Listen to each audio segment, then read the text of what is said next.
felicidade.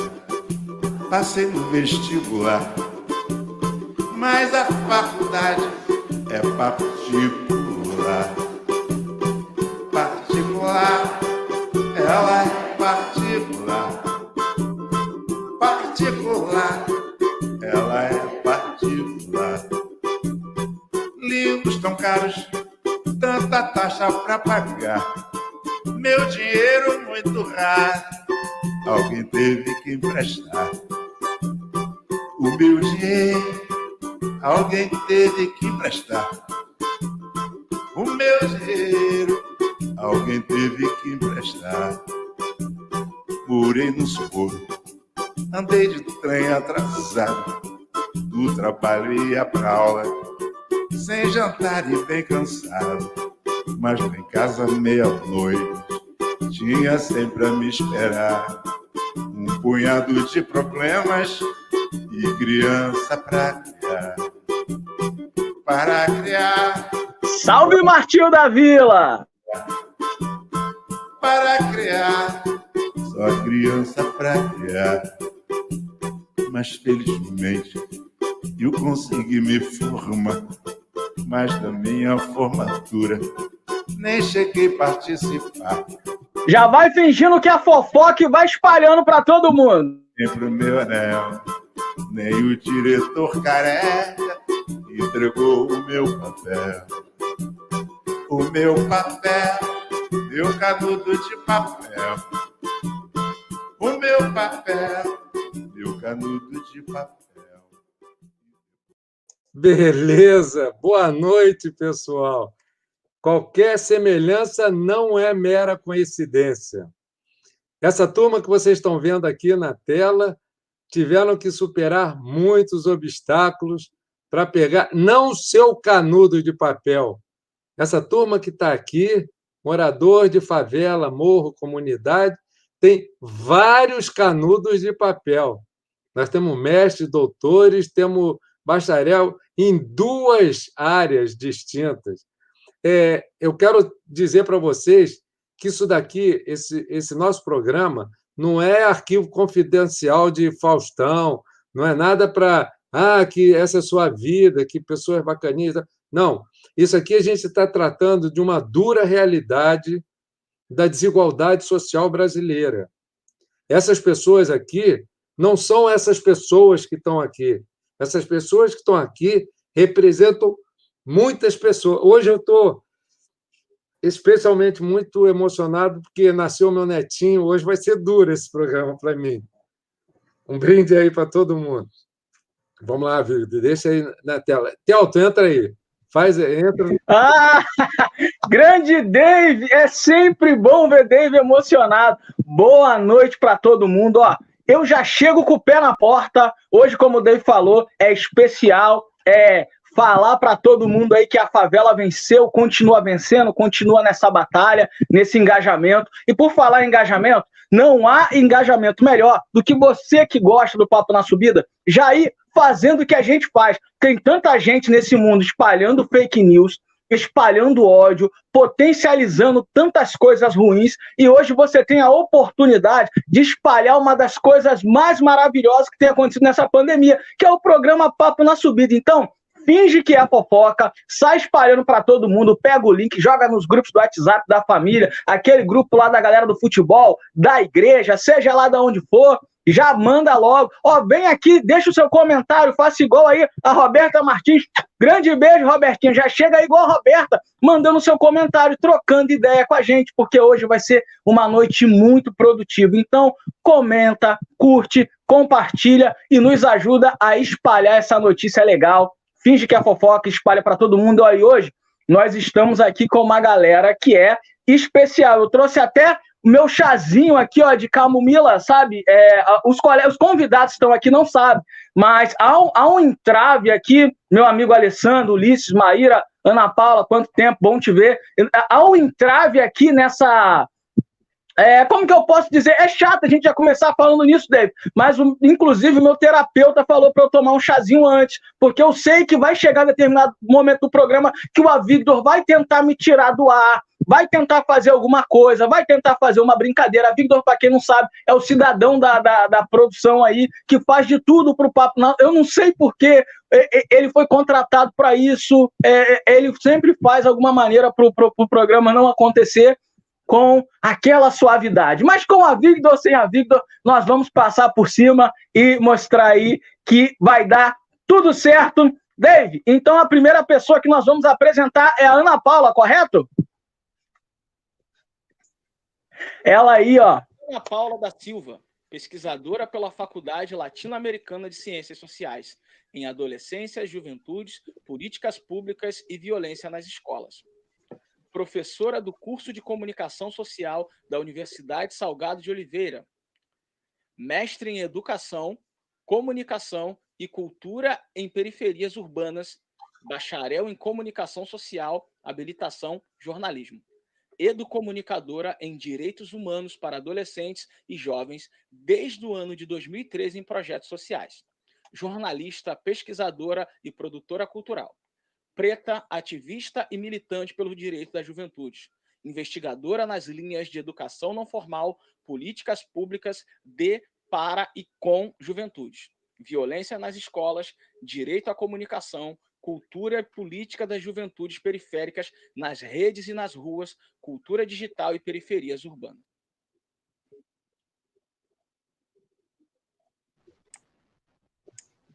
Seu boa noite, Ana Paula. Dá seu salve. Então, eu só queria, enfim, estão me ouvindo bem? Porque eu estou ouvindo assim com ruído, com um pouquinho de falha, Então, eu só queria saber, assim, é só para eu me apresentar, ainda não é para falar nada, é isso? Certo. Então, eu queria dar boa noite para todo mundo. Elielton, realmente faz muito tempo que a gente não se vê, né? Acho que a última vez foi em 2016, não, 2006, na verdade. E, na verdade, nem foi na nossa cidade, né, em Niterói, a gente se viu e se conheceu em BH, na Teia Cultural, na época que a gente tinha cultura viva, enfim, aí no país. Bom te rever novamente. O Dave também, nosso Papai Noel aqui da cidade de Niterói, que eu não vejo também há bastante tempo, né? E também porque a gente está em um momento de pandemia. E os colegas também que estão aqui presentes, que eu não conhecia ninguém, né? Mas a gente trocou algumas palavras aí durante alguns dias, enfim.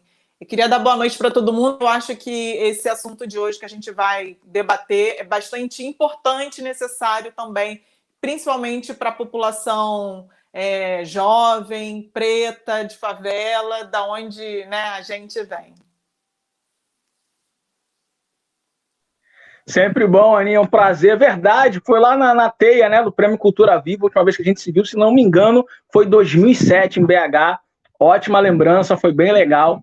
E eu trago para mim até hoje uma das coisas que nós discutimos numa das bancas, que era como encher a barriga com social. Olha, que a galera já discutia isso em 2007. Ô, Dave, o Avigdor aqui, ele fez alguma coisa aqui que tirou, né, o meu script. Eu acredito que o próximo seja o Ulisses ou o Alessandro. Quem é que vem aí? Não, é a nossa convidada, Primeiras Damas. Primeiras Damas? Então, que seja... Aí.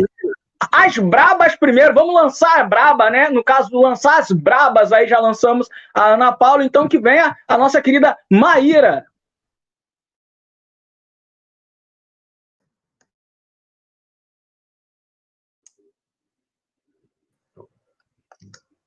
Dá para dar boa noite?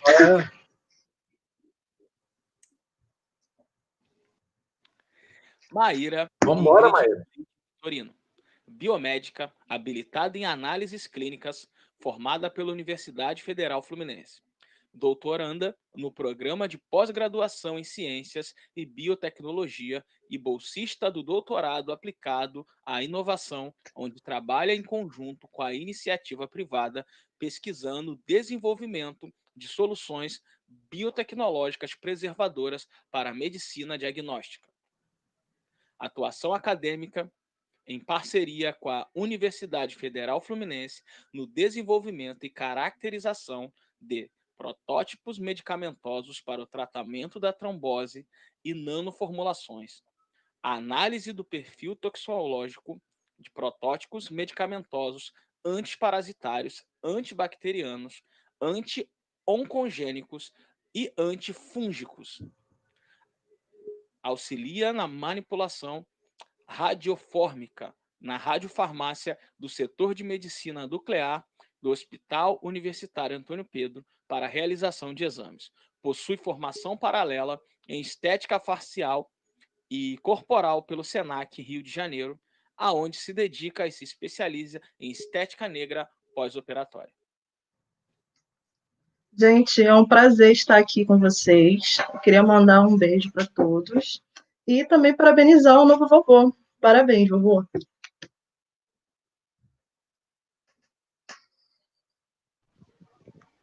Olha, já começou aí, né? A potencialização do amor, né? Dentro das redes sociais. Tô vendo ali a nossa amiga Ana Paula da Silva. Tem um montão de gente aí, enquanto rolou as apresentações, tanto da Ana Paula, tanto da Maíra, as pessoas colocando que mulher, que cientista, essa mulher é isso, essa mulher é top, essa mulher é maravilhosa. Que bom ter pessoas aí dessa potência, desse quilate aí, nos dando a possibilidade de conversar sobre temas tão pertinentes e oportunos aqui no Papo na Subida. A Victor, você me paga, hein? Tirou meu script daqui, não tem problema, nós vamos dar um jeito, que aqui também é favela e nós vamos se virar. Dave, quem vem aí agora? É o Alessandro ou é o Ulisses? É Ulisses. Que vem é nosso amigo Ulisses, então, para dar o salve de boa noite para a galera do Papo na Subida. Boa noite, gente. Estão me ouvindo? Tudo bom? Falta rápido. Queria agradecer estar aqui presente com vocês. Pode falar? Acho que tá rolando aí seu crédito aí, cara, sua apresentação formal. Não, é que eu não estou ouvindo. Ulisses Soares dos Santos. Agora estou. Educação Infantil Pública como agente de educação infantil pela Secretaria Municipal de Educação da cidade do Rio de Janeiro, cuidando e educando de crianças de diversas comunidades na área central da cidade do Rio de Janeiro, como Morro da Providência, Favela da Coroa, Morro do Turã. Formado em licenciatura plena em Geografia pela Faculdade de Formação de Professores da Universidade do Estado do Rio de Janeiro, atua desde 2015 como professor regente na Secretaria Estadual de Educação, onde trabalha diretamente com o ensino de geografia com adolescentes de áreas periféricas, influenciando de forma positiva a eles não desistirem dos seus sonhos e objetivos. Graduando em Direito pela Universidade do Estado do Rio de Janeiro, aonde atualmente participa do grupo UDIR, Universidade, Resistência e Direitos Humanos. Olá, gente. Já estou on? Tá, vamos lá. Boa noite, gente. Tudo bem? Eu queria agradecer o convite, estar aqui. Um pouco ansioso também de estar falando com vocês e espero que seja um papo bem gostoso essa noite. Isso aí, Ulisses, seja bem-vindo aí. Vai ser um prazer trocar ideia contigo. E você aí que tá, já chega comentando, compartilha. Você percebeu essa união, esse quarteto que a gente conseguiu trazer? Aí tem o Dave, né? Super emocionado. Foi vovô, tá feliz da vida, tá cheio de propostas legais, cheio de instigações, cheio de palavras legais, cheio de perguntas para fazer. Tem uma galera especial e, assim, que está aqui na interatividade, assim, nos constitui honra ter umas pessoas que estão nos assistindo aqui, então vai ser demais. E agora, né, por último, mas não tão menos importante, o nosso grande amigo Alessandro vai se apresentar. E Alessandro, boa noite. Alessandro Conceição, ativista negro, jornalista e mestre em relações étnico-raciais. É coringa do Centro do Teatro do Oprimido.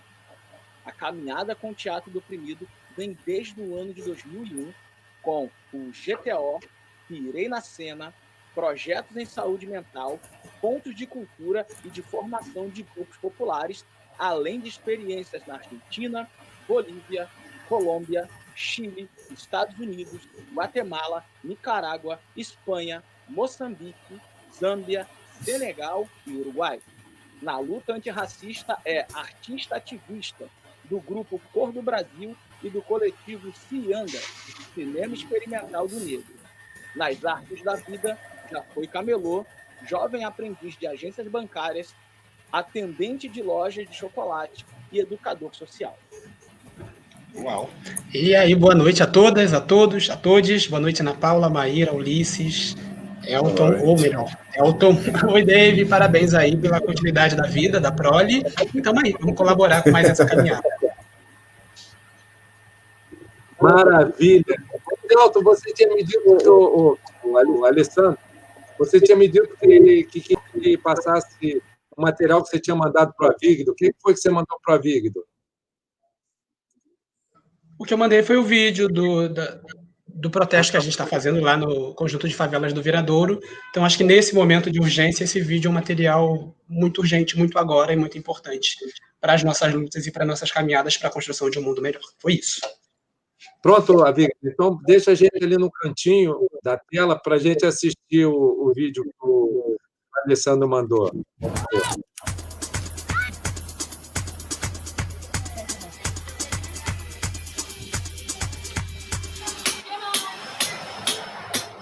É aqui, ó. Não é. Seu Lando! Vou botar um negócio aqui, tá?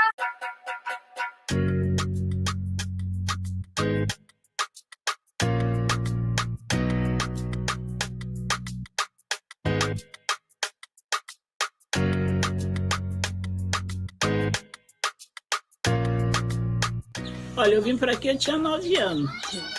Tinha 9 anos de idade, eu já fiz 81 anos. Eu vim aqui, tinha minha mãe e meu pai, aí depois eles mudaram, aí depois faleceram. Aí eu fiquei aqui, morando com o Tuca. Então a ideia é a gente que ocupa aqui, a gente nasceu aqui, então a gente tem que tá aqui, né? Tá pisando nesse chão. Então todo dia acordar, ser vigiado é muito ruim. Ser vigiado ainda com alguém segurando um fuzil. É um protesto que a gente está fazendo, né? No Complexo do Viradouro, aqui no Morro da União. Fico pensando nessas pessoas que estão embaixo, que alguém ordenou que viesse, né? Então como é que é isso? Alguém que vem para ficar tomando conta de outras pessoas, um policial que, coitado, vamos dizer assim, né? Nem sabe por que está aqui, está só cumprindo uma ordem. Então como é que a gente consegue mobilizar essa sociedade, esses policiais, para que a gente só fique na paz? É a gente pela gente. Quando um policial entra, por exemplo, na minha casa, eu apito. E todas as outras pessoas podem ir. Ou a gente escuta, o apito está vindo da casa de Carol. Vamos lá na casa de Carol para a gente mostrar que essa moradora não está sozinha. Eu sei que é muito difícil pra gente que mora em favela, 1, 2, mas se todo mundo e essa coisa do apito, isso inibe muito. Então eu acho que faz muita diferença se a gente não deixa ninguém sozinho, não deixa ninguém sozinha. Se não tiver apito, grita.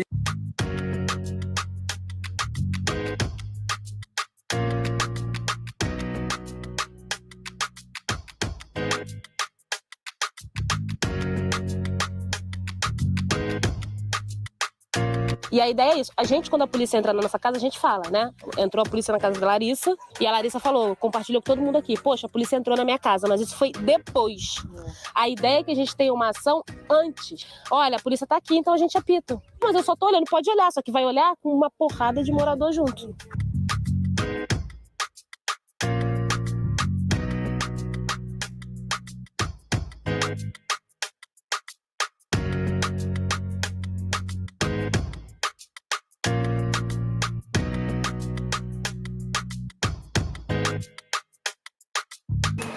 Bora, Ana Paula, firmeza. Mas no mais, gente, eu acho que é isso. Obrigada mesmo por a gente estar junto. Agora o que a gente tem é um simbólico cachorro-quente e um bolo da mãe da Larissa, que tá delícia. Delícia.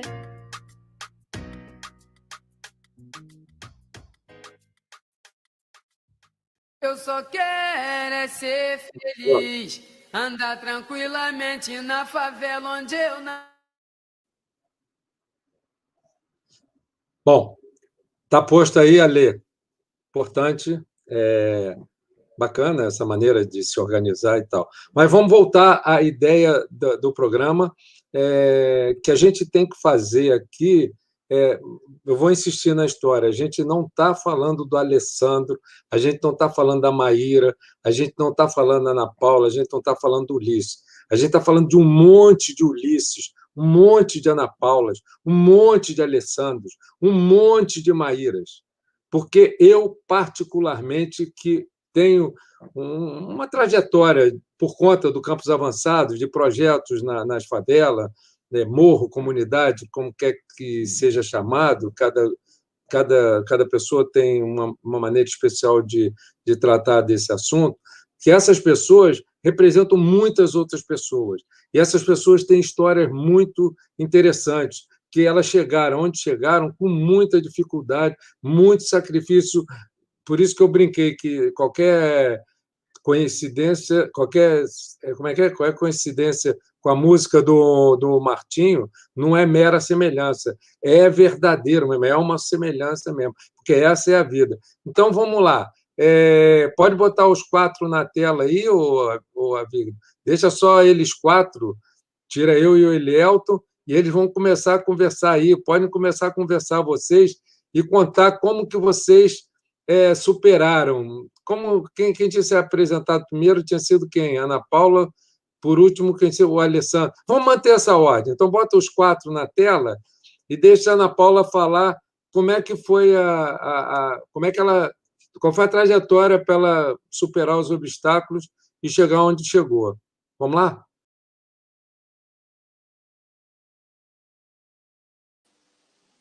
Então, gente, boa noite. Eu estou com uma internet hoje um pouco debilitada. Espero que todo mundo esteja aí me ouvindo. Está todo mundo me ouvindo? Tá? Por favor? Ai, que bom. Eu estou caindo no computador toda hora, então eu vim para o celular. Bom, sou Ana Paula, sou uma menina, filha de uma pernambucana, né, nordestina, com muito orgulho, que veio para o Rio, né, como a maioria dos nordestinos, né, em busca de uma vida um pouco melhor. Enfim, minha mãe chegou aqui com 27 anos, no Rio de Janeiro. Aí foi quando ela me teve, né, com muita dificuldade, mãe solteira, e teve todo o apoio da família, né? Acho que isso também, tudo que a gente vai falar aqui, acho que se não tiver apoio da família, a gente não consegue muitas das coisas que a gente, enfim, pensa em fazer ou percorre na vida, né? Então, acho que a família é essencial nessa hora. Então, minha mãe, obviamente, como mãe solteira, teve muita ajuda da família que tinha aqui no Rio de Janeiro, né? Então, eu sou oriunda do Rio de Janeiro, eu não sou nascida e criada em Niterói, né? Vim para Niterói aos 12 anos de idade, mas eu fiquei pensando um pouco, né, no tema de hoje, que tem a ver muito também com essa minha trajetória, né, assim, que minha mãe traz. A minha mãe meio sem muito organizar isso dentro da cabeça dela, mas ela sempre priorizou que eu estudasse. Então, eu sempre estudei em colégio público, né? Eu sou vinda de espaços populares, né? No Rio de Janeiro, morava do lado da Cidade de Deus, uma comunidade chamada Gardênia Azul. Então, eu fui um pouco lá em Gardênia Azul, depois fui para outras comunidades, aí eu venho para Niterói, que também já morei em várias comunidades de Niterói, já morei na Grota, já morei durante muito tempo em Jurujuba, né? Hoje eu já estou na região oceânica. Então, eu dei uma percorrida, acho que isso é uma coisa um pouco comum de quem mora, principalmente, né, morar em vários lugares da cidade. Então, eu tive essa infância de ir para vários lugares, mas nunca para outra cidade, por exemplo, né? E eu acho que isso foi bastante impactante para mim, né? Ter saído do Rio e vir com 12 anos para Niterói. Então, eu deixei toda a minha vida, a minha construção de infância, não tinha amigos quando eu vim para cá. A escola foi muito importante para esse meu encontro, né, com outros colegas, mas como eu estava falando, a minha mãe ela meio que não se organizou um pouco para isso, mas ela sempre priorizou que eu estudasse. Então, ao mesmo tempo que eu estava estudando, no contraturno ela me colocava em projetos sociais. Então, isso desde criança. Passei por explicadora, né, que era uma coisa muito comum na década de 90, de passar por explicadora no Rio. Aí eu venho para Niterói com 12 anos, começo a estudar em Niterói e me envolvo novamente com projetos sociais, né? Então, projetos sociais ele sempre teve percorrendo a minha vida, né, minha trajetória de vida. E foi muito importante, porque ao mesmo tempo que eu tinha os movimentos sociais, né, educação popular muito forte ali junto com a escola, foi um momento também que eu entrei para a igreja, né? E aí eu comecei também a me envolver com o movimento de juventudes, né? Então, o movimento de juventudes, ele nasce ali dentro da igreja, depois, né, ali junto também com movimentos sociais, e a escola, o tempo todo com a escola. eu tive o privilégio, não sei nem se é esse o nome o correto, né, de não ter que, até os 18 anos de idade, ter que trabalhar. Minha mãe sempre segurou as pontas, né? Minha mãe sempre trabalhou como auxiliar de serviços gerais, então uma pessoa muito simples, então não tinha condições de me pagar cursos, né, extras para eu fazer, nada disso. Então, os projetos sociais que me deram bagagem crítica que eu consegui acumular. O Dave, né, me conhece aí um pouco desse movimento de juventudes. Eu conheci o Dave dentro dos fóruns de juventude da cidade de Niterói, dos conselhos de juventude. Então, foram espaços políticos também muito importantes para o meu crescimento pessoal. E aí, quando eu termino o ensino médio, eu entro para o pré-vestibular popular da UF. Obviamente, a gente sabe, né, pelo nosso... enfim, um pouco de falta de qualidade da educação pública, né? É um pouco mais difícil você entrar para a universidade pública, e eu entro para a universidade privada, porque eu também tinha... e aí eu não tinha escolha, porque eu tinha que trabalhar, porque eu já estava com mais de 18 anos, né? Então, minha mãe já estava com bastante carga, então precisava também ajudar em casa. E aí eu entro para a universidade particular, chega um momento que eu não consigo mais arcar com isso, tenho que trancar, e aí vem o governo Lula, né, que vem com políticas sociais super importantes, e aí eu entro pelas cotas. Consigo concluir a minha graduação toda através de uma política social, uma política afirmativa, que eu digo que é uma das mais importantes do país, né, dos anos 2000 para cá, né, com a chegada do PT no poder, enfim, que nós temos aí levas de jovens negros e negras adentrando a universidade pela primeira vez. Então, isso para mim foi um marco muito importante, né? Então, eu defendo as políticas afirmativas com unhas e dentes. E aí, depois, eu entro para fazer mestrado na FEBEF, né, ligada ao UERJ,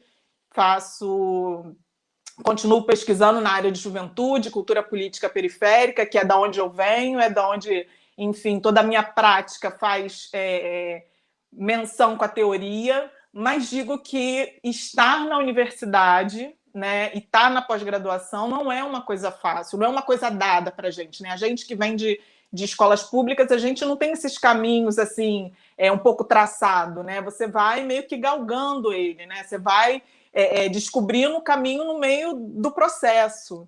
Então, eu me apaixono pela pesquisa no mestrado, que é quando realmente eu me deparo com o campo, né?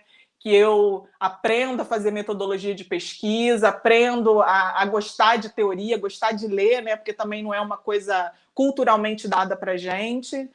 E aí, através das pesquisas, eu conheço a Flaxo, que é um espaço que eu estou desde 2014, que é a Faculdade Latino-Americana de Ciências Sociais, que é um organismo internacional em toda a América Latina, e eu trabalho no escritório aqui do Rio de Janeiro, né? A gente tem 3 escritórios espalhados pelo Brasil, e é um lugar onde eu consigo colocar toda essa coisa da pesquisa, de fato, né? Que está sendo tão atacada, principalmente no governo atual, que tem cortado bolsa, cortado, enfim, grandes incentivos aí para as pesquisas, e isso é um lugar que a gente tem que tomar de assalto o tempo todo, porque é um lugar que nos foi negado durante muitos anos, e, enfim, estou aí galgando o doutorado, né?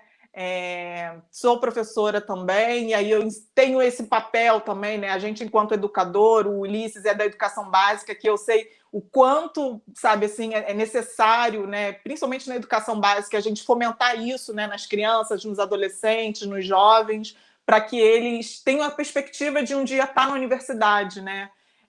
Que fosse a universidade pública, né? Esse espaço, mas às vezes não é, mas que a gente faça com que esses adolescentes e jovens tenham essa perspectiva de adentrar a universidade e de ocupar esse espaço, que não é um espaço fácil. A gente adoece também, né? Porque a gente tem que fazer publicação o tempo todo, a gente tem que publicar artigo, mas quando se torna uma coisa prazerosa, é bacana. E eu comecei a gostar a partir do mestrado para cá, porque até então era um espaço que me adoecia muito, né? Porque eu ficava em pânico, né? Porque às vezes eu não conseguia corresponder àquilo que a academia quer que a gente corresponda, né?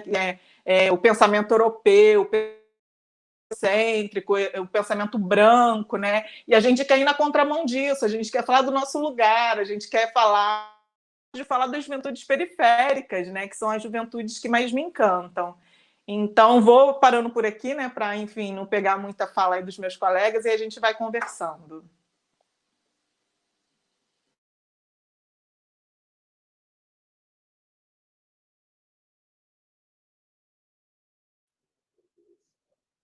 Vamos, Maíra.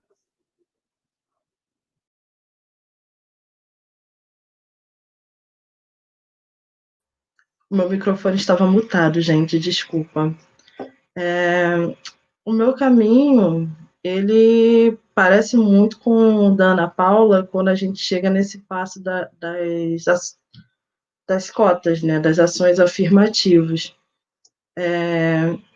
Eu tive as minhas dificuldades antes, né, porque eu estudei em colégio público também, e quando eu terminei o colégio, eu tinha que trabalhar. Coloquei currículo em todos os lugares. Eu sou de São Gonçalo, então botei currículo em São Gonçalo, Niterói. Não tive chances dentro do mercado de trabalho. Mas o meu pai, que meus pais são separados e meu pai morava no Rio, ele me deu uma alternativa de fazer um curso no Senac. A gente tinha um terreno, ele tinha vendido o terreno e ele tinha esse dinheiro para investir nisso em mim.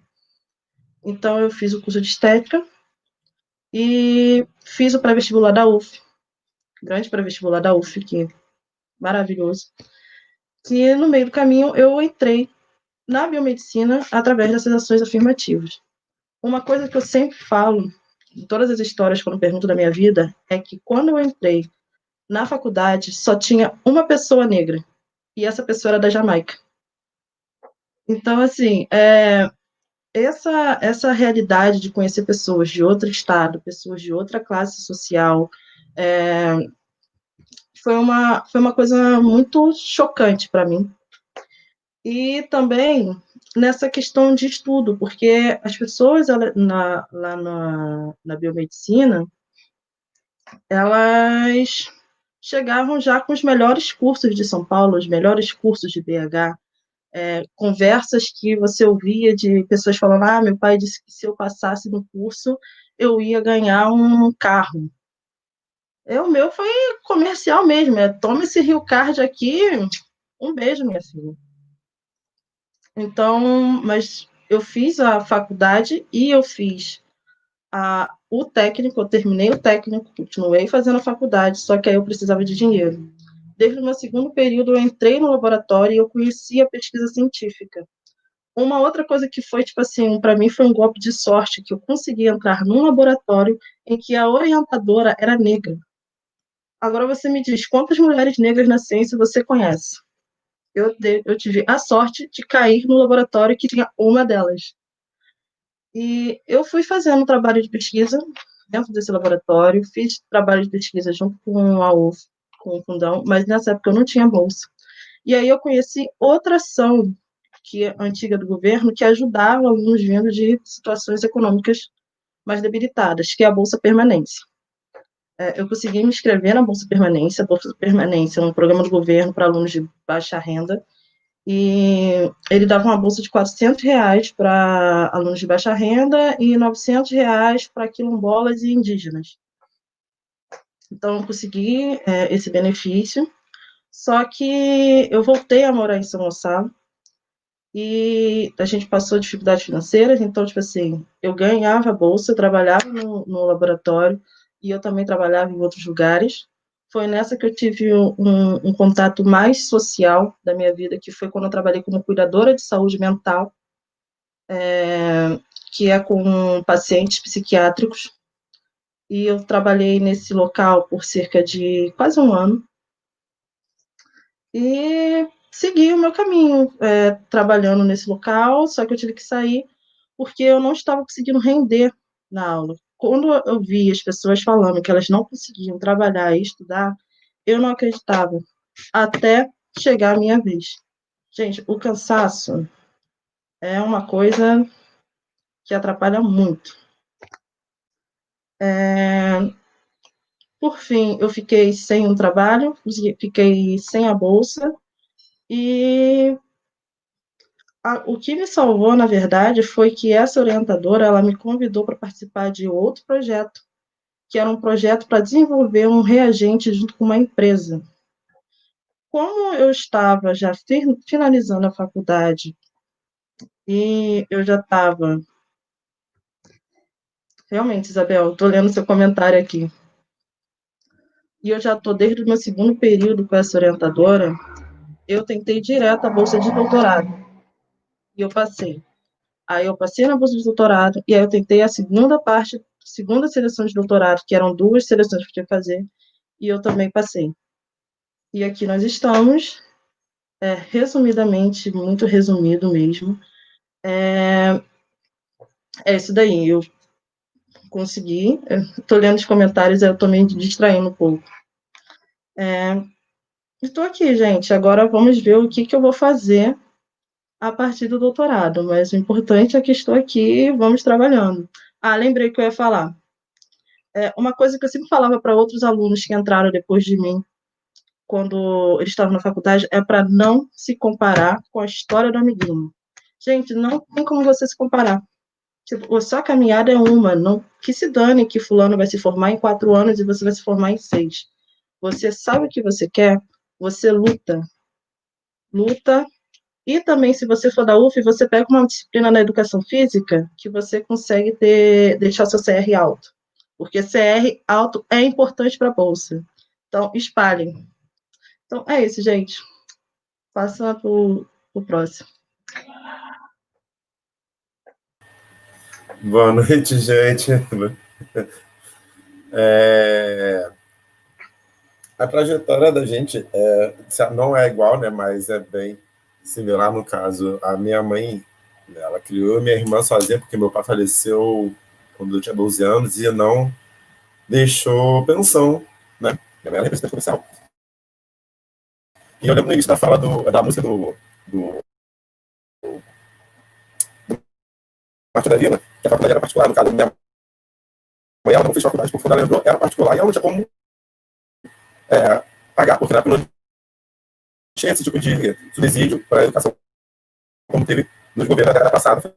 Nós estamos com um probleminha. Que a maioria de nós, todos nós. Ulisses, a gente está com um probleminha no teu som. A gente está com um probleminha no teu som. Vamos tentar começar. Não deu para ouvir nada que você falou. Ficou muito truncado. Não, nada? Vamos ver. Agora tá bom, vai. Vai falando aí. Tá agora ouvindo? Estamos, vamos lá. Tá, todo mundo tá ouvindo? Estamos. Beleza, aqui estava de boa. Então, e aí, no caso, resumidamente, que eu estava falando um pouquinho do início, que é muito próximo à nossa realidade. Claro que não é igual, cada um tem um contexto diferente. E também criou minha irmã sozinha. Meu pai morreu tinha 12 anos, né? E aí eu estudei no liceu também. E ele não está de escola UF. Acho que, não sei se todo mundo aqui fez, a Ana falou não. Só que no final eu fiz de engenharia, né? E ele para a FFP. A UERJ de São Gonçalo foi uma grande escola que me moldou, né? Tanto como pensamento crítico, como tem um dos melhores amigos de lá, Laís Calvose, que está assistindo aí agora também. Fizemos juntos. Ulisses, peraí, tem alguma coisa. Avida, o que você sugere aí? Está muito mordido. Tirar o fone como? Desconectar o seu fone. Assim? Desconectar. Não, ele falou para... Melhorou? Tá. Vamos ver. Fala. Tá melhor? Desculpa, gente. Então, na FFP, também não foi fácil, porque, por exemplo, não tinha muito dinheiro para passagem e eu teve que ir de bicicleta, pegava muita chuva de bicicleta. Quem estudou comigo na FFP, cansou de vir de bicicleta, pode ter um verão com chuva, pós período de inverno, no inverno, mas, enfim, a gente conseguiu se formar, eu acho que... Vamos fazer uma coisa. Ulisses, vamos fazer uma coisa. Vamos botar o Alessandro, você sai e entra de novo. Vamos experimentar isso. E aí o Alessandro fala, e aí a gente faz um teste com você. Você sai e entra de novo, aí o Alessandro fala, o Telto entra para dar uma olhada. Gente, eu estou impressionado. Deixa comigo, Dave. Já estamos com 100 comentários. A gente sempre vai conversando com as pessoas, porque aparecem 10, 12 comentários, dá tempo de falar. Cara, tá espetacular esse programa. Tá o máximo.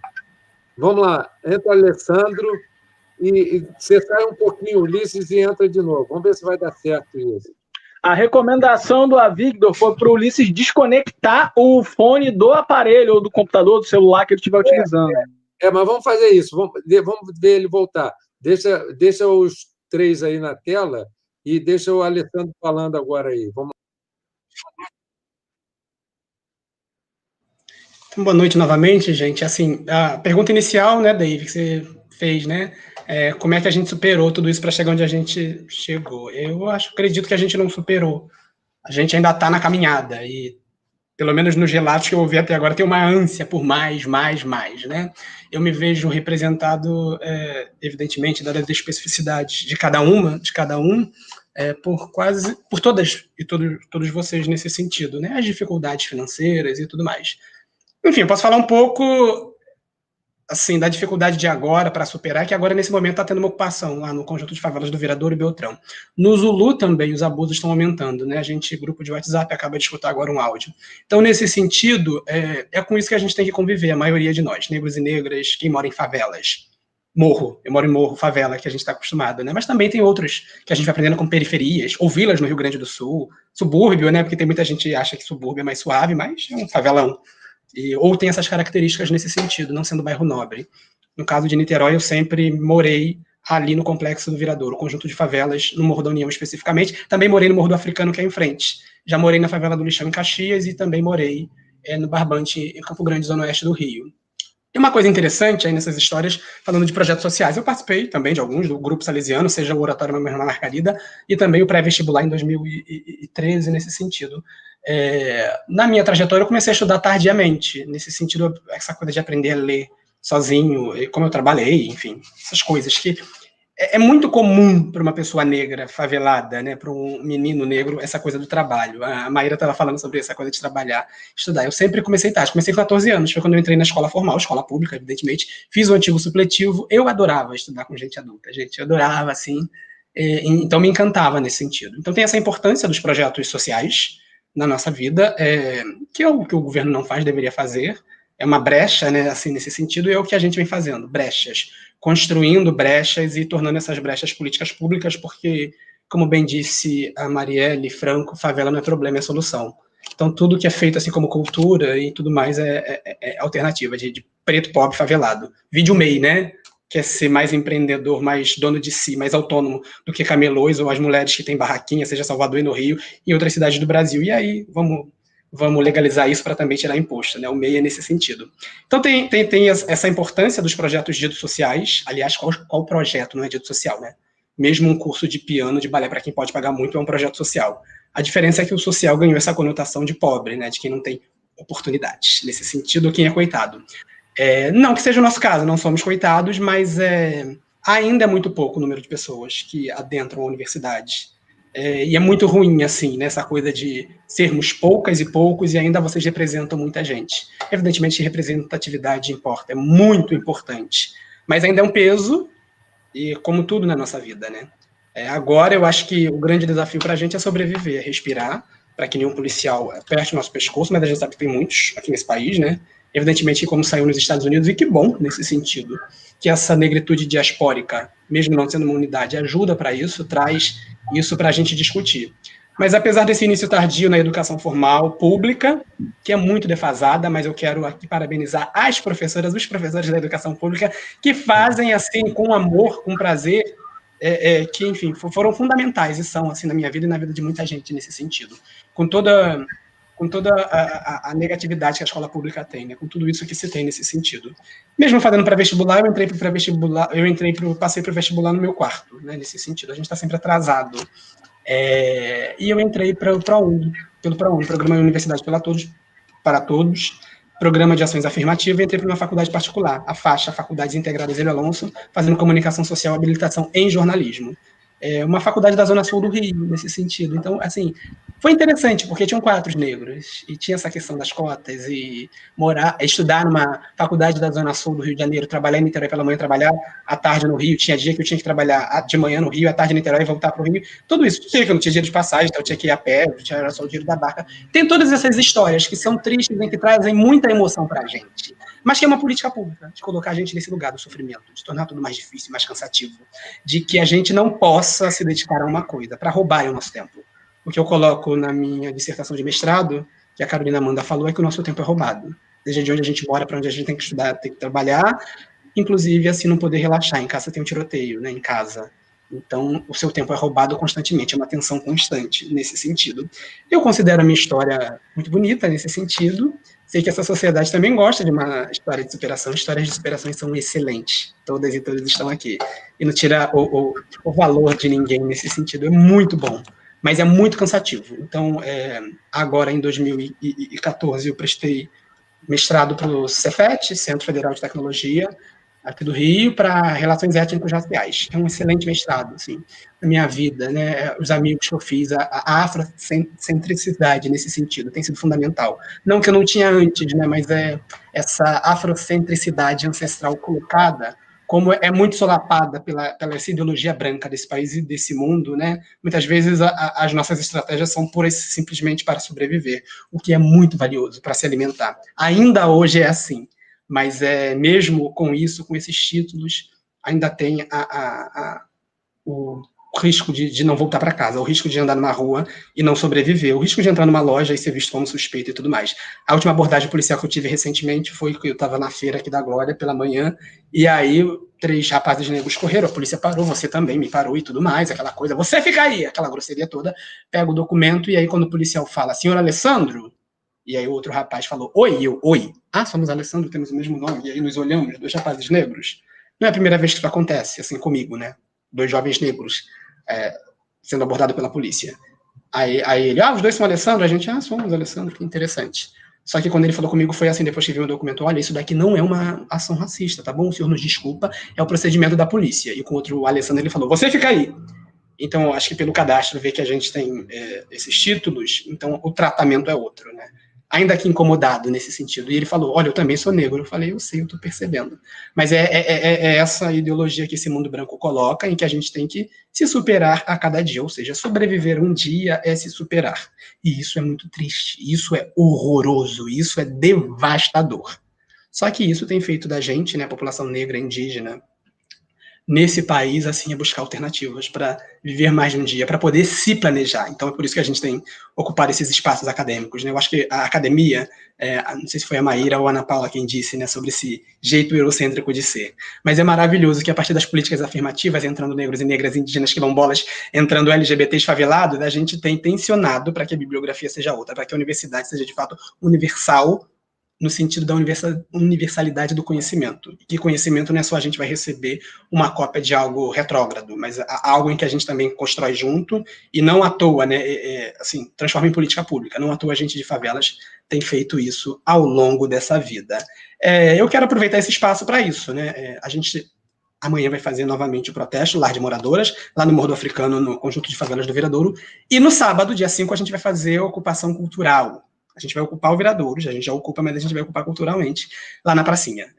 Então, vai ser de 10 da manhã às 3 da tarde, a gente quer que a população, enfim, ocupe. O que a gente tem feito, a Iluana e outras mulheres de lá, é mapear quem são os artistas silenciados dos nossos lugares, e tem muito, é maravilhoso isso nesse sentido, mas é uma pena que isso esteja ocorrendo, porque esse prefeito, muito bem avaliado em nossa cidade, resolveu se reunir com o governador do Tira na Cabecinha, que agora está afastado, que deve estar com a cabeça cheia. Eu gostaria de saber o que deu na cabeça desse prefeito, que tem uma trajetória em partido de esquerda, uma pessoa muito de vanguarda, né? Eu não sei se talvez a autoaprovação dele já quer colocar o sucessor no cargo, mas é isso.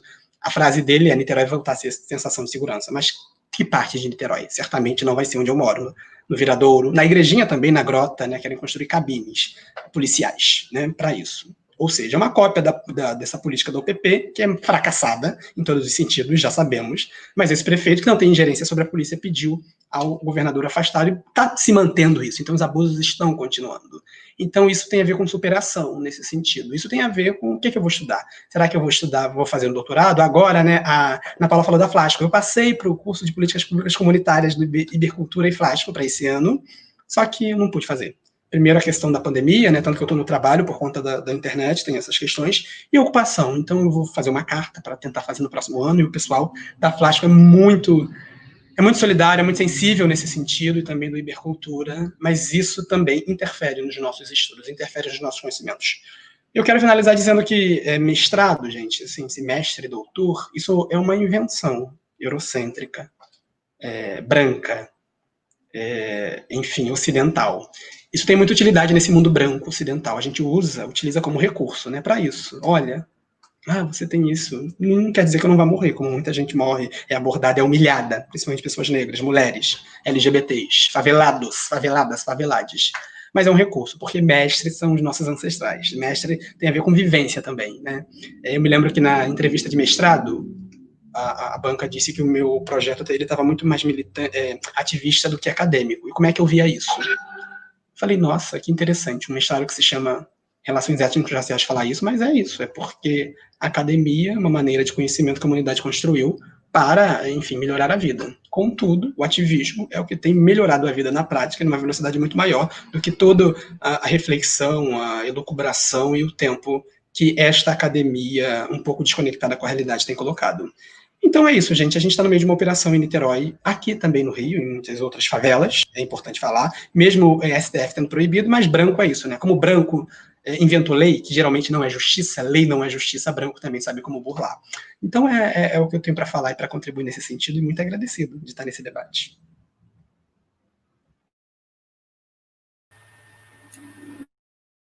Voltei, gente. Vocês conseguem me ouvir melhor agora? Ou ainda está travando? Então talvez seja no computador. Mas então, eu sou um professor, né? A gente vai levando qualquer coisa, a gente vai adaptando no que dá. E eu trabalhei em Nova Iguaçu, numa escola bilíngue, né? E a gente tive uma experiência muito boa com os alunos também da periferia. Depois que me formei para a FP, demorou bastante tempo para me formar também. Né? Que tive que trabalhar, ao mesmo tempo trabalhei em creche. Né? Quem me conhece bastante tempo sabe que trabalhei 4 anos em creche. Até ingressar na CEDUT. E é muito bom você ter algumas coisas que te dão de resultado, por exemplo. Ulisses, eu acho que quando eu abro o meu microfone, melhora o som dele. Deixa eu ficar com o microfone aberto, vida. Fala agora para a gente ouvir. Vamos tentar. Tá. Eu estava falando que é muito bom quando você vê os seus alunos conseguirem entrar na universidade pública, né, através do seu conhecimento, através da sua influência. E hoje eu faço faculdade na UERJ também, estou fazendo uma segunda graduação em Direito. Eu tenho alunos que entraram para Direito, na mesma turma que eu, outros que entraram para Odonto. Então, assim, é uma forma não só da minha vivência, mas influenciar outros também a conseguirem quebrar um patamar que uma sociedade meio que te impõe, né? Que é você não conseguir galgar outros níveis de conhecimentos ou ter outras oportunidades. Então, ser educador te dá umas pequenas alegrias de você conseguir galgar e ver as outras pessoas galgarem os patamares, né? Hoje tenho alunos meus, ex-alunos, que eu tenho orgulho de ver na faculdade, de estar junto comigo no bandejão, ou de saber que eles entraram para cursos que eles querem, aqui na UF, na UERJ também, na Rural, né? Praticamente todas as universidades públicas do Rio têm alunos, né? Não só de Nova Iguaçu, mas daqui também. E isso mostra um pouco da sua realidade e como você transforma aquela pessoa e aquilo transforma a sua realidade também, né? Hoje eu dou aula no Colégio Estadual Leopoldo Frost, que fica no Largo da Batalha. Conseguindo deixar os quatro. E eu tenho alunos da comunidade dali da onde você morou, Ana Paula. Ali da Brota, Igrejinha também. E é legal você poder mostrar para eles que eles também conseguem ter uma outra realidade, uma outra oportunidade, que não é só aquela que um perfil social decretou, um perfil social mostrou que não seria possível. A gente está aqui nessa luta, né? E hoje em dia, eu faço parte também do grupo de resistência e direitos humanos da UERJ, um grupo de pesquisa, que trabalha a questão de branquitude, questão de negritude, né? Começou esse semestre e estamos encaminhando nesse debate do que é a branquitude, do que é a negritude, o que são os direitos humanos, o que eram no século XIX, no século XVIII, as lutas pelos direitos humanos, naquela época que não tinha esse nome, direitos humanos, né? E que o nome veio a partir da década de 50 para cá. E esse é um pouco de mim, e vamos continuar essa conversa aí.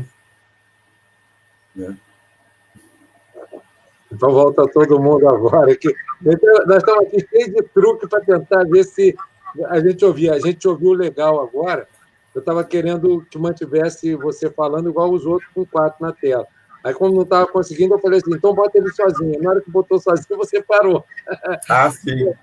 Desculpa. Mas é isso mesmo. A gente está aprendendo a usar essas ferramentas e a gente tem algumas coisas que são inexplicáveis. Por exemplo, ninguém conseguia te ouvir. Quando abriu o meu microfone, você passou a ouvir. Aí, o meu microfone, o Avigdor não conseguiu me tirar da tela. Enfim, está bacana.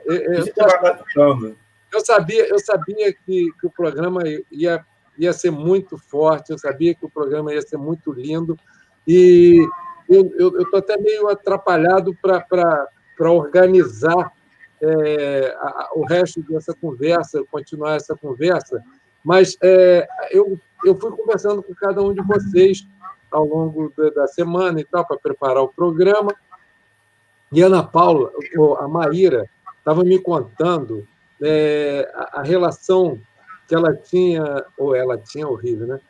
A relação dela lá dentro da favela do 94, com vários, não só outros universitários, mas como agitadores culturais, né? Conta um pouquinho dessa história, Maíra, para a gente. Está sem som, Maíra. Você está mutada. Está mutada, Maíra. Pronto.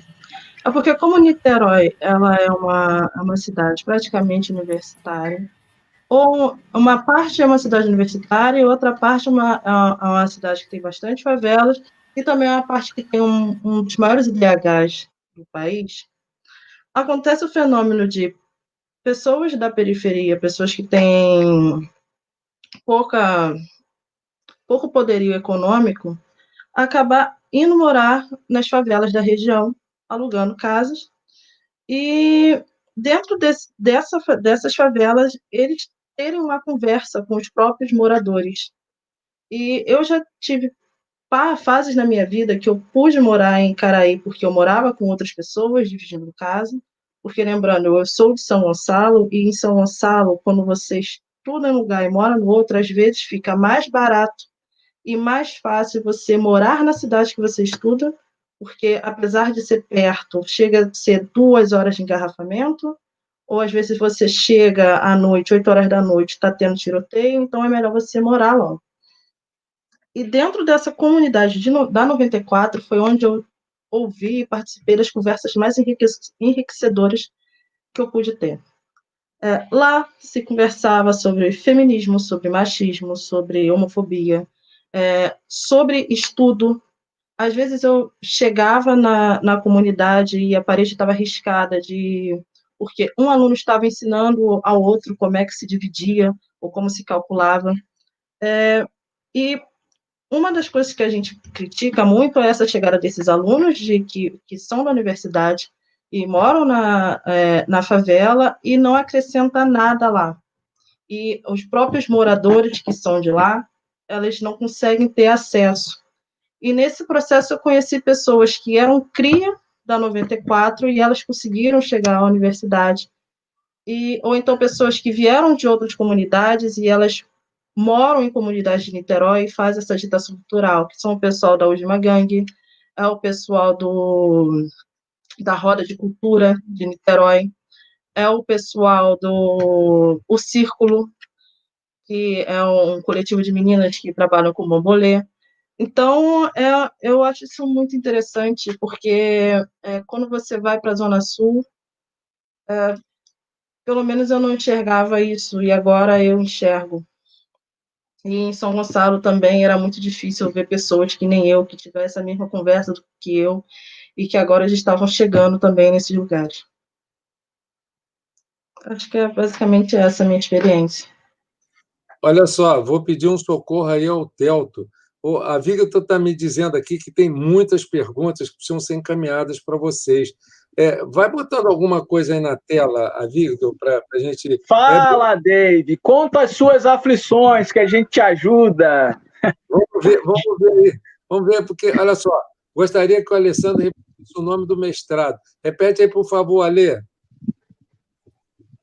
Mestrado em Relações Étnico-Raciais, no Cefet. Quais são as outras perguntas aí? Vai ajudando Ô, também. Dave, Dave, se você me permite, né, que tem sido cada vez mais raro nesse espaço aqui, eu sei que o Avigdor tem influência direta nisso, mas dizer primeiro, acho que é a live que teve mais engajamento, mais comentários, e eu tenho visto uma galera aí, tem o Natan, tem a Amanda, jornalista, tem a outra Amanda também, tinha a Robertinha, tinha o Ebert, tinha a galera que eu estava vendo ali, o Josemias apareceu, então muita gente boa, é por isso que às vezes o áudio do Ulisses fica ruim, o meu desaparece, é muita gente de peso, de relevância na mesma live, e aí a internet não suporta, né? Inclusive também os fascistas não suportam, os racistas não suportam, aqueles que são anti as coisas da periferia, da favela, da comunidade do morro também, não suportam e sucumbem tal como a internet. Olha só, duas coisas que, assim, apareceu bastante. Primeiro, a galera falando que a Maíra tinha que lançar um tutorial, né, um tutorial lá, aquela parte que ela fala da educação física para subir o RC, o CR lá, não sei. Falou assim, ó, lança aí o currículo, lança aí um tutorial. E a galera também falando uma coisa bem legal, eu percebi da fala do Alê também, dizendo, Alê, uma coisa que, sim, pelo que eu entendi, e eu acho super legal, há uma diferença, tudo que nós estamos falando aqui tem uma relevância gigante, tudo que nós estamos falando aqui tem muita importância, só que tem urgências que atropelam a importância. Então, quando você traz essa situação da ocupação da comunidade do Viradouro, do Morro do Viradouro, que é onde eu tenho pessoas tão queridas e que eu tenho o máximo respeito também, quando você traz essa situação, óbvio que tem toda uma relevância e uma importância dos assuntos que foram pautados para a gente conversar, mas essa urgência é legal tratar assim, é legal falar assim, é legal não virar as costas e não fechar os olhos para essa situação. Então só quero que você saiba disso, que é o que a galera estava falando muito, e a galera também adora a Ana Paula, estava todo mundo ali colocando muitos elogios, atributos e adjetivos da Ana Paula. E aí, até a galera perguntando, a Amanda, jornalista, quer saber da Ana Paula um pouco mais sobre a pesquisa, sobre sua área de pesquisa, sobre a questão da área de atuação, esse seu fascínio, né, que você fala sobre juventude periférica, sobre juventude e adolescência da periferia. Então, Aninha, vou passar essa bola para você. Fala um pouco aí do seu campo de pesquisa, por gentileza. Então, gente, minha internet está um pouco falhando, toda hora eu tô caindo, espero que vocês estejam me ouvindo. Eu fico sozinha me olhando e aí eu não tenho retorno. Me falam só se vocês estão me ouvindo, pelo amor de Deus. Tá legal, tá fluindo, pode continuar. Tá, na verdade é ânsia também, né, de professora em tempos de pandemia, que fica dando aula online agora e que os alunos fecham, não vê, parece que a gente está dando aula para ninguém, né? Então eu fico um pouco apreensiva nessa história aí do online que a gente está vivendo. Bom, antes de começar a falar sobre isso, vou até escrever aqui para não me perder, né, que é a questão da pesquisa. Eu acho que tem alguns pontos que é necessário a gente falar, né? O David até falou sobre isso, né, para a gente não romantizar, e realmente, assim, não dá para romantizar o lugar, né, achando que é fácil chegar, enfim. na universidade, no mestrado, no doutorado, na academia, né, como um todo. Realmente não é um lugar fácil, não dá para romantizar esse lugar, porque realmente é muito difícil, tem que dominar determinadas coisas, né? Conversar com o orientador, fazer um projeto redondinho, que domine a metodologia de pesquisa, né? Que você converse com a teoria, né? Traga os autores para falar sobre determinados conceitos. Então, tudo isso ainda, às vezes, é complicado, né? A gente que vem de escola pública, dominar esses conceitos da universidade, né? E aí não dá para falar sobre isso sem citar a desigualdade que a gente vive nesse país, né? A gente vive num país muito desigual, em que é negado o tempo todo os nossos espaços, né? Os nossos direitos. A gente está falando de direito humano, né? Esse é um dos direitos humanos, né? Que nos é negado o tempo todo. Acabou de sair uma pesquisa, né? O mapa da educação superior, eu estava dando uma olhada, enfim, esses dias. Que a maioria das pessoas que estão na universidade, que ainda acessam a universidade, a maioria são mulheres, então a gente está aí dominando esse espaço. No entanto, quando vai para o recorte de raça, cor, ainda, né, pretos e pardos, ainda está em um número inferior de pessoas brancas, né? Então a gente tem que mudar essa história, assim, não dá mais para a gente achar que esse espaço não é nosso, entendeu? A gente tem que adentrar a universidade, né? E aí, do jeito que às vezes eu escrevo, né? De pintar a universidade de povo, né? Porque falta isso. Até pouco tempo, né? Eu fui puxar uma matéria no UFRJ, na área de comunicação, né? Porque eu sou jornalista, enfim. Apesar de não...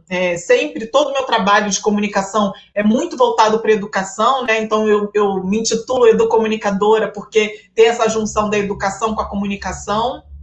No entanto, a comunicação sempre esteve atrelada na minha vida a partir da educação, né?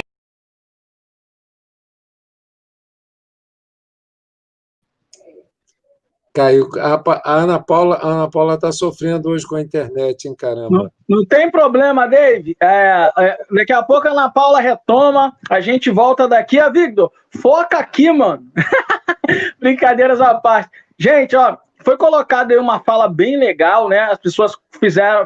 A Amanda fez uma citação aí da galera da Viradouro, a galera da Conexão Favela e Arte. Meus mano Gelouco, mano Luquipi, a galera toda, Pericão, a galera toda. Já convidamos, ó, que fique registrado, já convidamos por 3 vezes a galera do Conexão Favela e Arte para aparecer no Papo na Subida, aqui na live. Eu sei que vocês estão muito ocupados, mano, Luquipi, Pericão, Gelouco, eu sei que vocês estão ocupados por demais, mas dá essa moral pra gente, ó.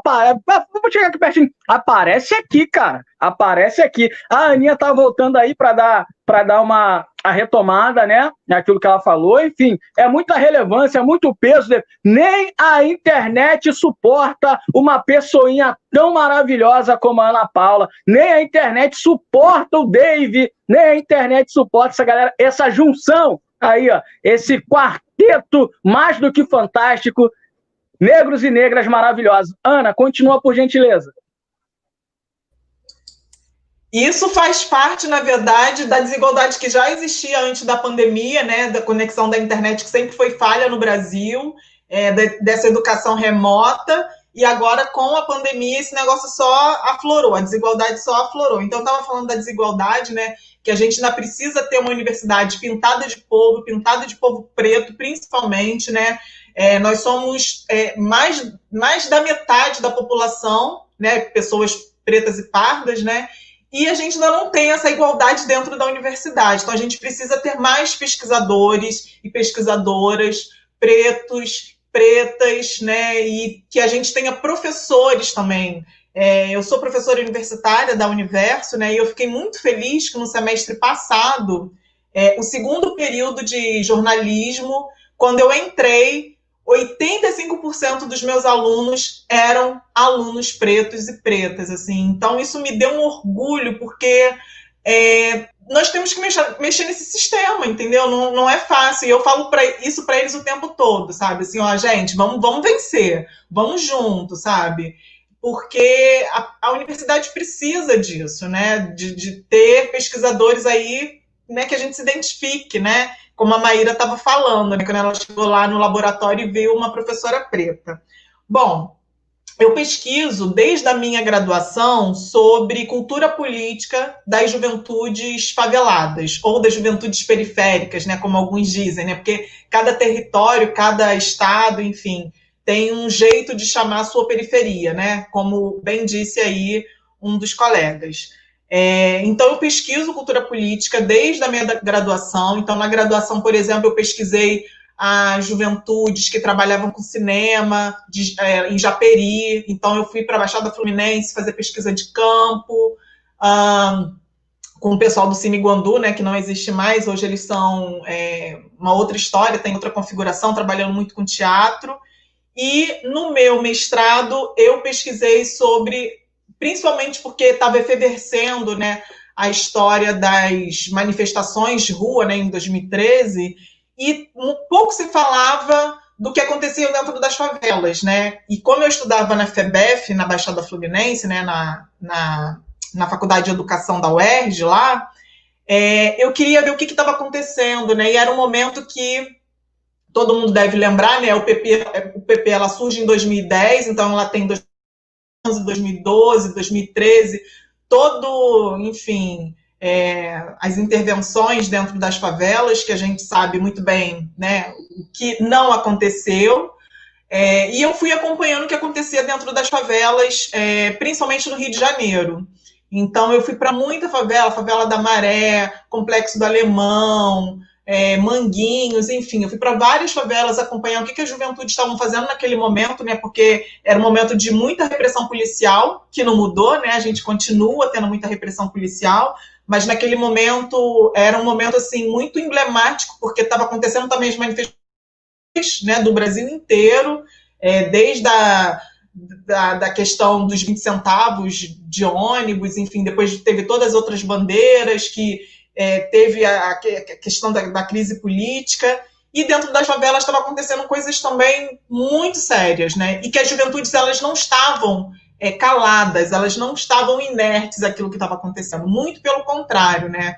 E era um momento que a internet também estava crescendo muito, né? Então, todas as mobilizações feitas através da internet, sendo transmitidas através da internet. Então, quando a polícia entra dentro das favelas, os jovens estavam filmando a incursão policial. Então, eu fui pesquisando todos esses movimentos aí. Eu fui para a Baixada Fluminense também acompanhar alguns movimentos de juventudes por lá. Então isso me inquietava, porque se falava muito e se fala muito numa cultura política de juventudes de classe média, né, ou das juventudes da universidade, né, da Uni, que está em partidos políticos ou em movimentos, né, e pouco se fala das juventudes que estão dentro das favelas, que estão formando seus próprios coletivos, que está trabalhando com arte, que está trabalhando com cultura, como o nosso amigo aí do Viradouro. Então, eu queria dar luz na universidade para isso. Então, é isso que me move, que eu pesquiso e que eu estou continuando a fazer, né? É o que me motiva, assim, pesquisar o que essas juventudes têm feito. E agora eu quero ver o impacto, na verdade, dessas juventudes em relação à escolarização e trabalho, né? Porque a gente sabe que esses é um dos gargalos aí, principalmente de onde a gente vem, né? Eu venho de movimentos de juventudes dentro de movimentos sociais, de projetos sociais, e aí quando a gente fala de escolarização, né, da continuidade de se estudar e também de trabalho, né, renda, a gente sabe que essas juventudes pouco conseguem acessar esses espaços, né? O grupo, por exemplo, que eu pesquisei no mestrado lá em 2012, 2013, de 7 pessoas que fazem parte do coletivo, 2 tiveram acesso à universidade, as outras não. Então, está errado isso, né? O que está acontecendo? Se é uma juventude potente, é uma juventude que a universidade pesquisa tanto, por que essa juventude não está dentro da universidade? Então, eu quero investigar agora com um pouco isso, assim, né? Para onde está indo essas juventudes de favelas que sabem fazer tanta potência, mas que não consegue aí estar dentro da universidade, nem no mercado de trabalho, seja na área de cultura, na área da comunicação, enfim, aonde se escolhe estar. Como eu tive oportunidade. Olha só, Isso é um programa que a gente podia ficar mais 3 horas aqui, fácil, batendo papo, que eu tenho certeza que as pessoas não iam embora. Mas a gente tem um limite de tempo que a gente já estourou. O nosso programa precisa ter 1 hora, nós já estamos com 1 hora. Quanto tempo, Victor, de programa? Nós já estamos com 1h15. Depois a gente A Victor tem que levar em consideração os problemas técnicos, as coisas que aconteceram. Não é para ser tão piegas. É raro nós termos a Ana Paula. Cara, está falando da Ana Paula. É a Ana Paula, gente. É a Maíra, é o Ulisses, é o Alessandro. Por favor, Victor. Olha, é o Ulisses, cara. Não é qualquer um. É o Ulisses, é o Alessandro, é a Maíra. Você leu o currículo da galera? Você viu quem são? A potência que eles têm? Agora, você viu os problemas técnicos que nós tivemos? A Victor, eu não estou te entendendo. Assim, David, de coração. Enfim, mas eu vou me calar, porque eu vou tomar meu chá aqui para... Isso aí todo dia, todo programa tem essa briga do Telto com a Victor. Os advogados dele já recomendaram para ele não ficar se excedendo, porque pode ter até problema, né?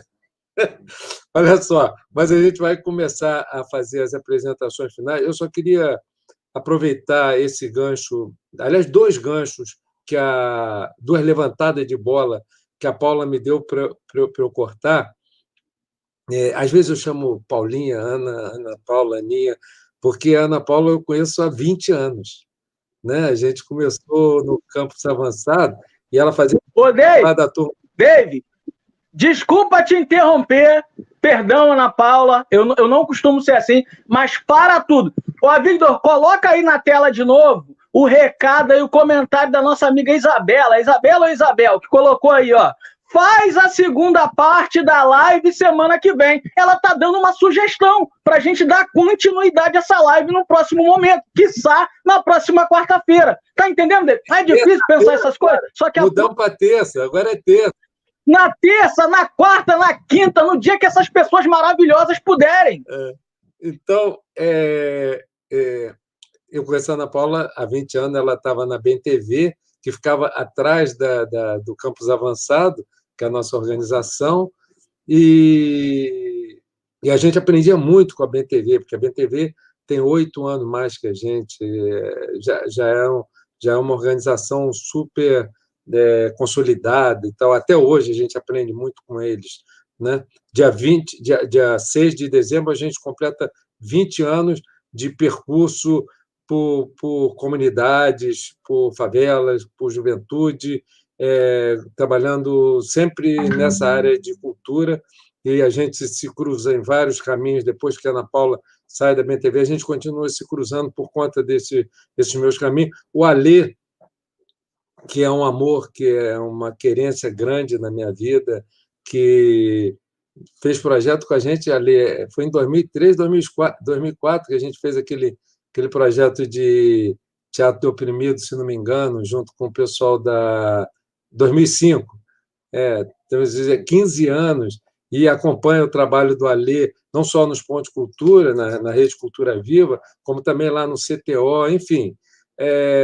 A Maíra é uma querência. A Maíra e o Ulisses foram apresentados pela Amanda, que é do coletivo de fotógrafos de Niterói. Eu estava buscando as pessoas para conversar e tal. E, realmente, durante esse processo, que a gente conversa e tal, para organizar como é que vai funcionar o programa, e que é um papo descontraído, mas a gente precisa conhecer as pessoas. Né? Diz o Marcelão, que é da nossa equipe do Papo na Subida, que o nosso projeto funcionou, o nosso projeto vingou, o nosso projeto teve boas respostas, porque o nosso projeto tem muita verdade. Porque ninguém caiu de paraquedas numa comunidade. Eu não cheguei lá aquele negócio aqueles turismo aquele jipe que sobe na favela para olhar os favelados, pobrinhos. Não, a gente tem um percurso. Só lá no Morro do Palácio a gente tem mais de 16 anos de trabalho contínuo, desde do tempo do Arte Jovem Ambiental com o Vergara, o Marquinho, enfim. Eu conheci o Telto criança lá dentro dos projetos Morro do Palácio. A gente tem uma história. Então, essa questão, para a gente, é uma questão muito, muito visceral, né? Agora, ela levanta a questão da potência. Essa, para mim, é a palavra-chave. Eu fiz 50 anos de profissão e resolvi comemorar com um livro de fotografias na África. E tinha uma ideia de fazer alguma coisa completamente diferente do que no final saiu, que foi um trabalho que eu fiz com os albinos, que são os pretos albinos na África. Eles são perseguidos, sequestrados e mutilados para que pedaços dos seus corpos sejam vendidos para rituais de magia negra. E eu, quando eu, comentando com uma amiga minha que eu queria ir para a África, ela morava lá, quando ela contou essa história, eu falei, Deus me livre, que horror, eu não sabia disso, mas jamais eu vou fazer um livro comemorativo de 50 anos com uma tragédia dessa natureza, dessa ordem. E aí ela falou, não, tudo bem, você vem, faz o que você quiser e tal. E aí eu fiquei pensando, caramba, eu estou fazendo 50 anos de fotografia, eu vou fazer um trabalho, quero fazer um livro, quero fazer exposições com esse material, por que não fazer com alguma coisa que tenha algum fundo importante, alguma contribuição pequena, né? Mas uma contribuição. E aí me ocorreu de entrar em contato com eles. E aí eu fiquei numa situação muito tênue, que era... a Vigda até botou aí o livro do Preto Branco, que era o seguinte, eu não podia nem glamourizar a situação dos albinos, porque ainda ia fortalecer a ideia de que eles são sobrenaturais mesmo, nem podia mostrar os mutilados. Não me interessa fazer isso. Então, a minha lógica sempre, desde que eu entrei para o projeto Cultura Viva, é apostar na potência. E por isso, Ana Paula, que nas nossas conversas eu falei, a gente tem que tomar o maior cuidado de não glamourizar, de não romantizar. É como o Alessandro falou, não é bom ter superado esses obstáculos todos. Bom era não ter obstáculos. Não é nenhuma vantagem, superei o obstáculo. É mais ou menos a história do jeito que faz cinema, fotografia. Mas também os caras lá fazem com a melhor câmera. Eu quero ver fazer com a câmera toda colada. Não é para fazer com câmera colada, é para fazer com câmera boa. Todo mundo precisa ter acesso ao que é bom, o que é de melhor. Então, não é bacana superar. O bacana é não ter obstáculo. Então, foi espetacular quando o Alê falou esse troço, e foi legal quando você me deu a chance de falar. Eu realmente falei com vocês. Eu não quero que romantize, como eu disse desde o começo. Nós não estamos fazendo aqui nenhum aquele negócio confidencial. Como é? Arquivo confidencial do Faustão. Todo mundo se emociona, chora, nada de... Porque não estou falando da Ana Paula, não estou falando da Maíra, eu estou falando de muitos, ainda que sejam poucos, como disse o Alessandro. São poucos ainda, mas tem bastante. Então, a gente não está falando de cada uma dessas pessoas, está falando do que essas pessoas representam. Então, com isso, eu já estou apresentando minhas despedidas para vocês, morrendo de pena, morrendo de saudade. E, olha, eu acho que... Eu não quero falar que foi o melhor programa que eu fiz, porque eu adorei todos os que a gente fez aqui até hoje. Aliás, para quem está chegando hoje pela primeira vez no Papo na Subida, explicar que essas lives, normalmente, a gente apresenta um episódio, que são os episódios, se a Vigda puser aí os episódios do Papo na Subida, passando aí na tela grande aqui, vai mostrando. São vários episódios que a gente vem fazendo, a gente sobe as favelas, com o Telto ancorando o programa, entrevistando moradores, entrevistando personagens, entre aspas, que pessoas talentosas, fotógrafos como o Josemias, que aparece aí nesse pedaço aí de vídeo, cantor de rap. O maior projeto de hip-hop do Estado, talvez do Brasil, é o Rap School do Morro do Estado, do Mano Guelo, que aparece também nos vídeos. Enfim, a gente faz os episódios, passa e depois tem um comentário, uma live de comentário. E aí teve a pandemia, a gente não pôde mais ir para a rua para fazer isso. Então, a gente começou a fazer lives temáticas. por sugestão até da Ana Clara. A primeira foi a live com as mulheres, depois foi com os fotógrafos, depois com hip hop, palhaços, capoeira, enfim, a gente já está no... Acho que já foram mais de 12 programas, 13, não, 15 programas, são 15 programas. Então, essa a ideia. Então, cada hora é um tema. E esse tema era da superação. E eu não queria que ficasse aquela coisa assim, os coitadinhos, esse aqui é bacaninha. Não, é ruim que tenha obstáculo. O bom é que não tem obstáculo. Superar o obstáculo é importante. Como diz o Alessandro, todo mundo gosta. Eu adoro o Alessandro porque ele superou essas coisas todas, mas porque ele é o Alessandro. Eu adoro a Ana Paula, que acabou de cair, adoro a Maíra e o Ulisses, que eu conheci agora, mas com certeza a gente vai poder fazer outras coisas, e tomara que a gente consiga, como sugeriu a nossa amiga, quem foi mesmo? A Isabela, não foi isso? Fazer uma segunda etapa. Mas, então, eu já estourando totalmente o programa, já não falo mais, já vou passando para cada um fazer suas considerações finais, e termina o programa sempre com a vinheta do Papo na Subida, e a gente continua aqui depois conversando para repercutir aqui entre nós o programa. Vamos lá, vamos fazer na mesma ordem, tá, Telto? Entra a Maíra, entra Ana Paula, Maíra... A ordem, Dave, é Ana Paula, Maíra, Alessandro e Ulisses. A Maíra primeiro, que eu vou atender aqui rapidinho. Tá, Pode então sim. Vamos fazendo as considerações finais. Começa com a Maíra, então. Depois, se a Ana Paula voltar a fazer a Ana Paula, o Ulisses... Não, vamos deixar o Ulisses para o final. Ulisses, você vai fazer uma consideração final, a última e maior, porque o seu público é enorme e você, coitado, foi prejudicado pela conexão. Vamos lá. Gente, assim, vamos lá. Eu queria agradecer a presença de todos, agradecer aos meus amigos que também estão aqui me assistindo.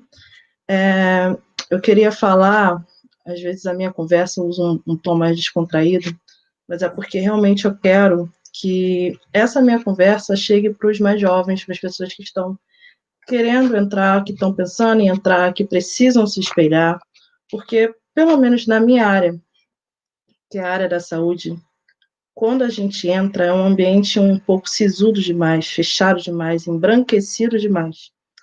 E nesse meu comentário eu quero puxar, principalmente para você, pessoa que quer entrar na área da saúde, da responsabilidade que nós temos.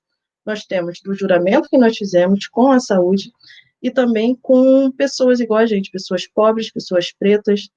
Como você vai fazer esse discurso da saúde, porque nós sabemos que é uma estrutura do governo, uma política que quer que a gente adoeça, que quer que a gente morra. Se a gente não morrer por tiro, a gente morre no hospital. Então, a gente tem que se cuidar, e a gente tem que saber como se cuidar, e a gente tem que conversar, saber conversar com os nossos. Eu sou super aberta a qualquer tipo de diálogo. Vocês podem me seguir no Instagram, o Chá Conversa, a Maíra Vitorino, e é justamente isso, vamos abraçar o papo, estamos no meio de uma pandemia, tudo bem que a gente não pode deixar de trabalhar, não pode deixar de se divertir, mas vamos ser responsáveis, e eu acho que é isso, gente, um abraço, muito obrigado mesmo pela essa oportunidade, e até a próxima.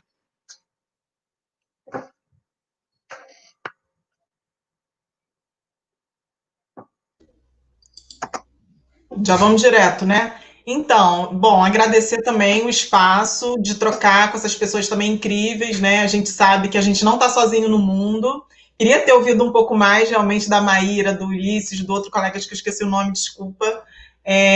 Mas a gente também tem os nossos contatos aí para continuar conversando, né? Porque eu acho que é super importante a gente, principalmente nesse momento, né, que a pesquisa está sendo tão atacada, a gente se fortalecer um ao outro, entendeu? Porque não é fácil, realmente. E principalmente, né, assim, principalmente o Ulisses, né, que está aí na educação básica, que tem todo esse desafio, né, de incentivar os nossos alunos, as nossas alunas nesse momento aí delicado de ter que estudar à distância, né, Se na universidade está tão difícil, imagine na educação básica, como não está, mas, enfim, cabe a gente, enquanto professor, também aí motivar essa galera, e espero que a gente continue esse papo aí, se não for num outro dia, mas que a gente tenha os nossos contatos, que a gente possa estar trocando, e fazer na universidade povo, também é um pouco isso que eu faço na universidade privada, da gente trazer esse debate para dentro da universidade, que é tão caro e tão necessário nesse momento. Obrigada, gente. Obrigado, Ana Paula, adorei isso, né? A gente não está sozinho, é muito bom saber disso, e a Maíra também, né? Aprender a falar com os nossos, com as nossas.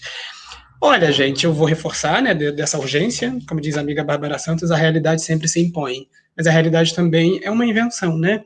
Eu tenho lido um livro da Toni Morrison chamado A Fonte da Autoestima, e tem um capítulo que ela fala do livro dela chamado Paraíso, e para ela o paraíso é um lugar onde uma mulher pode ficar com a casa aberta e andar tarde da noite sem nenhum problema, e ver uma casa com um bebê chorando e ir lá para afagar um outro bebê, conversar com outra mulher, voltar para essa casa tarde da noite, sem nenhum problema, sem nenhuma preocupação.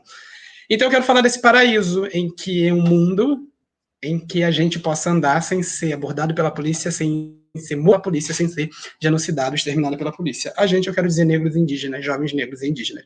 Eu tenho 37 anos, já passei do que se considera jovem pela ONU, né, nesse sentido também pelas questões de acordo com as leis brasileiras, mas ainda sou um homem negro com esse risco. Então, agora, com toda essa ocupação, eu tenho escutado muito, toma cuidado com isso, porque pode ter retaliação. Então é interessante pensar na construção de futuro em que o que a gente faz, a maioria de nós já sabe que o negativo está prestes a acontecer, então tem que tomar muito cuidado. Mas e por que o positivo não pode acontecer? O paraíso a gente não pode construir sem esperar uma justiça além vida, né? No pós-vida, no eterno cristão. Então, gente, eu quero falar desse futuro possível. É possível a gente construir um mundo melhor. E como disse Milton Santos, cada lugar é, de certa forma, um mundo. Então, eu quero construir um meu mundo, o Viradouro, melhor. Porque o Viradouro faz parte desse mundão.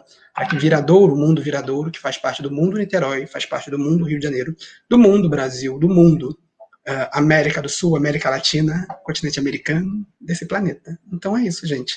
Façamos do futuro algo positivo e não vamos esperar o negativo. E vamos nos responsabilizar para que o negativo não aconteça. Muito obrigado.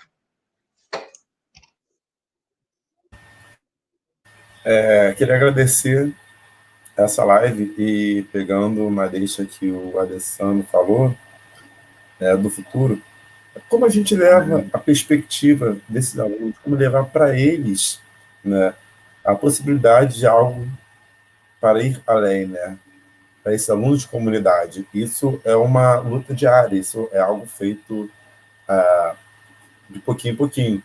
Eu tenho vários amigos que estão aqui na live, e essa construção do futuro, ela permeia na educação básica, que a gente já sofre várias retaliações, né? Quem está na educação básica, tanto no ensino privado, porque não são todas as escolas privadas que pagam legal os seus professores, né? O meu amigo Júnior, que está assistindo a live, sabe disso, que ele é da rede privada de São Gonçalo, como a Herbert, que é da rede estadual, como outros amigos que são da rede estadual, e a gente sabe quanto que a educação pública estadual, né, ela está aí para retalhar a gente, e a gente está aí para bater de frente com o sistema, né, desafiando, né, então, esse sistema para que alunos e professores possam se ajudar e galgar algo melhor, né, porque essa é a transformação, essa que é a revolução, né, a revolução quando a gente consegue modificar o seu espaço ali, o seu espaço de vivência, a influência que você dá nos outros e aquilo que essa resistência, essa revolução vai resultar. Então, essa é a minha fala que eu queria encerrar. Eu gostei muito da live, fiquei muito ansioso e com vergonha, né? Pode não parecer, mas sim. E eu queria agradecer muito ao convite do David e de todo mundo que participou. E estamos aí juntos para poder continuar trocando essas ideias para além da live, tá, gente? Muito obrigado pela presença e pelo convite. É isso aí, galera. Agradecer a presença de todos. Nos sigam na rede social. Essa live e muitas outras informações tá lá no nosso Facebook, @Papo na Subida. E também tem o nosso canal lá no YouTube, que é Campus Avançado. Campus com U e sem o cedilha, então fica Campus Avancado. vai lá, se inscreve, assina o sininho, notificação, curte, comenta, compartilha, salva os links, finge que é fofoca, espalha para todo mundo. E é isso. Como diria Cidinho, muito bem abrindo o Rap da Liberdade, eu só quero é ser feliz na favela onde eu nasci e poder me orgulhar, ter na consciência que o pobre tem seu lugar. Liberdade, Rafa Braga, o Wakanda sempre, forever, e tamo junto, aquele abraço.